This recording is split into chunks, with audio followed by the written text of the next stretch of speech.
गंगा तरंग रमणीय जटा कलापम गौरी निरंतर विभूषित वाम भागम नारायण प्रियमनंग मदापहारम वाराणसी पुरपतिं भज विश्वनाथम वाराणसी पुरपतिं भज विश्वनाथम। आज पिछले वर्ष भी कथा में मुझे आने का सौभाग्य मिला था। मैं तो रोज आना चाहता हूं, लेकिन तमाम व्यस्तताओं के चलते नहीं आ पाया।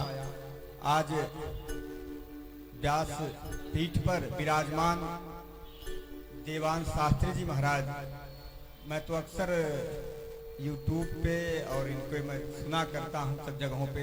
अभी उत्तराखंड में एक विशाल कथा का आयोजन किए थे। वहाँ की भीड़ और बाकी चीज़ों को देख करके बड़ा मन आह्लादित हो रहा था। लेकिन इस स्थान पे, ये जो पवित्र स्थान है, ये सामान्य स्थान नहीं है। यहाँ से इनका इतना लगाव है, ये कहा गुरुजी यहाँ तो कथा कहना ही कहना है। अगर यहाँ तय हो गया तो विराजन जी महाराज भी बड़े जुझारू हैं और काम करते हैं। बात कथा की आई, मैं बहुत कुछ सोचा था, कुछ कहूंगा, लेकिन कुछ कहने के लिए है नहीं। इस पृथ्वी पर क्योंकि सब कुछ कहने का दायित्व अधिकृत यही है। वेद व्यास जी के रूप में है और वेद व्यास जी स्वयं भगवान के अवतार है। आज उनके रूप में हमारे बीच में विराजमान है, तो इन्हें हम सबको सुनना है। लेकिन इतना ही कहना है, इस मृत्युलोक में, इस पृथ्वी पर केवल दो ही फल है।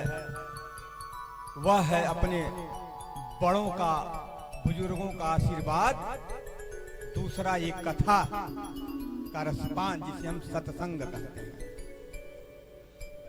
इसके अतिरिक्त कुछ भी नहीं है।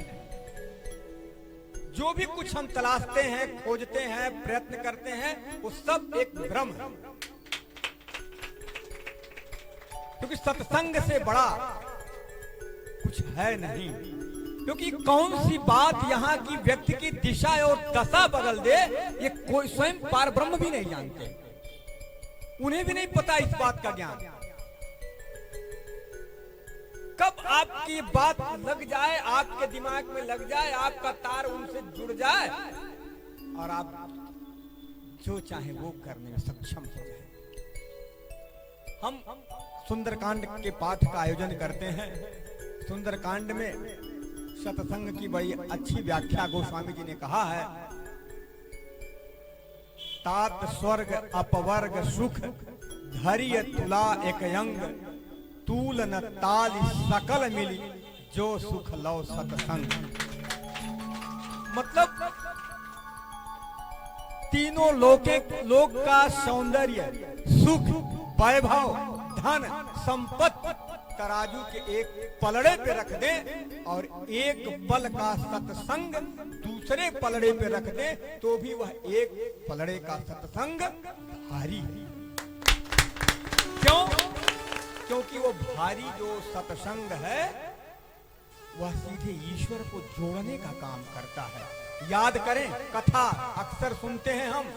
जब सत्यभामा जी भगवान श्री कृष्ण को तौल रही थी, नारद जी खरीदने आए और सोने चांदी के पूरा लाद दी कि मैं खरीद लूंगी, फिर खरीद नहीं पाई क्योंकि वो ऐश्वर्य से खरीदना चाहती थी, सत्संग के उस भाव से नहीं खरीदना चाहती थी। तब जब मुस्कुरा के एक तुलसी का दल माँ रुक्मिणी ने रखा, तुरंत पलड़ा भारी हो गया। क्योंकि प्रभु प्रेम के ही वश में रहते हैं, सारे नियम तोड़ देते हैं। जितना नियम बना है सब टूट जाता है प्रेम के आगे, और हर व्यक्ति उसे सम्मान दे। माँ मीरा ने जब प्रेम किया, लिखते हैं कि संतन धिक बैठ बैठ लोक लाज त्यागी।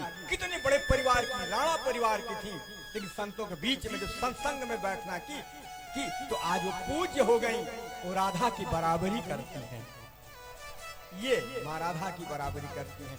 ये सत्संग का महत्व है। आज इस प्रतिकूल परिस्थिति में भी हमारी माताएं यहाँ सब आई हैं। मैं तो था कि पता नहीं कथा में क्या होगा, कैसे होगा, लेकिन बहुत अच्छा चल रहा है। ये मत सोचे कि यहाँ केवल इतने लोग सुन रहे हैं। ये तो बड़ा धार्मिक स्थान है, बड़ा बड़ा आयोजन इस आर्य नगर में होता है। लोग अपनी दुकानों से बैठ के सुन रहे हैं, तमाम लोग चर्चा करते हैं। अभी यहीं के एक मिले, वो तुरंत के भैया चलिए हम साथ में चलते हैं आपके। हमारे गाड़ी बैठ के यहाँ तक आए साथ में हम लोग, कहें आपकी गाड़ी में पार्क हो जाएगी, कोई दिक्कत नहीं होगी। मतलब इतना भाव है। मैं पुनः जितने यहाँ माताएं हैं सबके चरणों में नमन करता हूँ जोरदार, और फिर निवेदन करता हूँ कि इस तरीके के आयोजन में समाज को आगे आना चाहिए। और यहाँ के लोग आए हैं और हर वर्ष कार्यक्रम इस तरीके से आयोजित हो। जो भी बाधाएं यहाँ पे हैं वो निश्चित रूप से सारी बाधाएं दूर होंगी, सब संकट दूर होगा यहाँ पे, क्योंकि स्वयं बजरंगबली का आशीर्वाद है। आज के दिन बस आप सबसे इसी निवेदन के साथ मैं